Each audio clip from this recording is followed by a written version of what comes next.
Hans, thank you very much for joining us, and thank you very much as well for Ocilion's sponsorship of our breakfast event here today. Did you enjoy it all? Yes, it was a very interesting panel discussion. I enjoyed the disruptive questions, and very interesting to see from an operator perspective, from a content perspective, from the DRM perspective, and of course from our perspective, how things get together.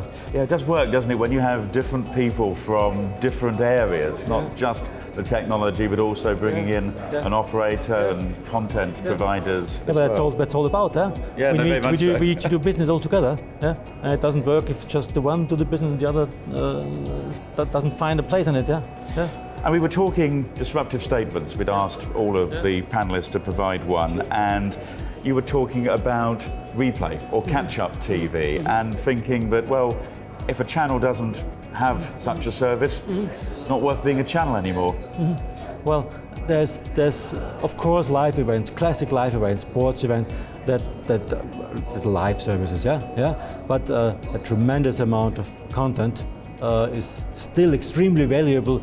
An hour or 2 hours later, you mentioned in the panel discussion the instant restart feature, and what we see is that users use this replay, the 7-day catch-up service, mainly in the first hours after the first airing. So it's more or less a bit extended instant restart that really is used. And so. So the broadcasters really have to make sure that content gets up there as soon as the show is finished. Yeah, sure. So, it can be even recorded while it is aired. So if maybe you come home in the evening just 5 minutes late, if you have then to wait 2 hours until the show is finished, you can restart it. That doesn't really work. So I want to start it then. So, and we need to make sure that we have the technology for the operators, of course also the right situation needs to be cleared with the broadcasters, with regulations, whatever is required for that. Now at ANGA, I think you're making some announcements with association, one of the other participants here today, Verimatrix. What are you doing with them?